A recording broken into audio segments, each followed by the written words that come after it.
नागपूरमध्ये मुख्यमंत्री युवा प्रशिक्षणार्थी हे चांगलेच आक्रमक झाले।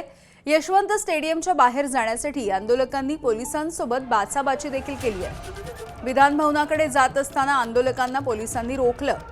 सरकारने दिलेला मासिक भत्ता आणि नोकरी देण्याचं आश्वासन पूर्ण करावं अशी मागणी देखील इथल्या आंदोलकांनी केली आहे।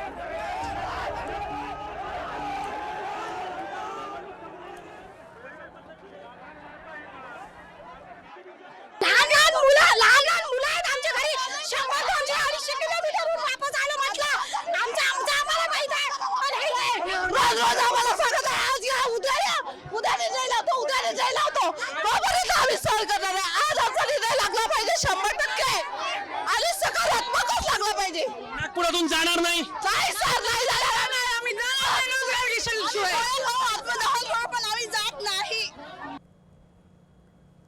दरम्यान हे जे युवा आंदोलक होते, या आंदोलकांच्या मागण्यांच्या संदर्भात मुख्यमंत्री विचार करतील।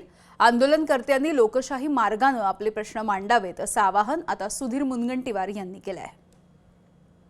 नाही, राजकीय काही असेल असं तर मला वाटत नाही, कारण त्या तरुणांना याची जाणीव नक्कीच आहे की खूप जास्त आक्रमक झालो होत तर कारण नसताना पोलिसांच्या रेकॉर्डमध्ये त्यांच्या भविष्यासाठी काही अडचणी निर्माण होऊ शकतात। म्हणून मला याच्यात दूरपर्यंत काहीही राजकारण वाटत नाही। पण एक खरं आहे, सळसळत्या रक्ताचे, धडकत्या हृदयाचे हे तरुण बंधू भगिनी आहे, त्यांना आपल्या भविष्याबद्दल आग्रही भूमिका मांडावी असं वाटणं हे काही गैर आहे असं मला वाटत नाही। मी जेव्हा तरुण होतो तेव्हा मी गाठ्या खात आंदोलनं केली या भारतीय जनता पार्टीची। आता ठीक आहे, आता वय झालं। तर आमदार सत्यजित तांबे यांनी देखील याच आंदोलनाविषयी प्रतिक्रिया दिलेली आहे।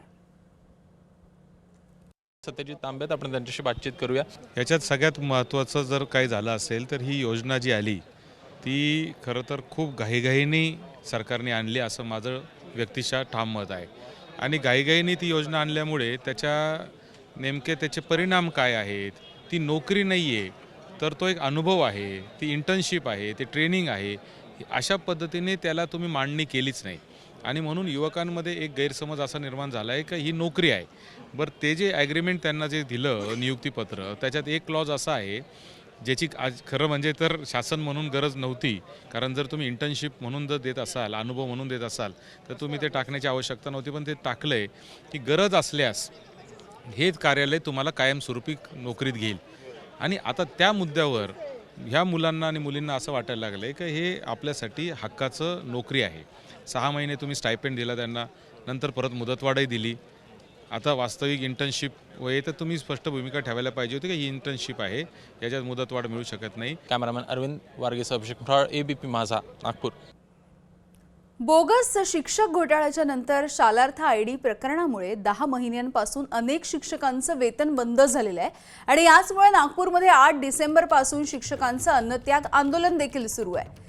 शालार्थ घोटाळा अधिकाऱ्यांनी केलेला असताना शिक्षकांचं वेतन विनाकारण थांबवल्याचं आता शिक्षक म्हणतायत आणि याच पार्श्वभूमीवरती या शालार्थ शिक्षक संघर्ष समितीनं आंदोलन केलं।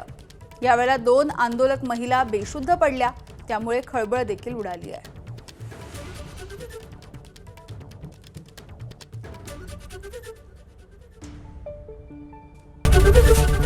ABP माझा, उघडा डोळे बघा नीट।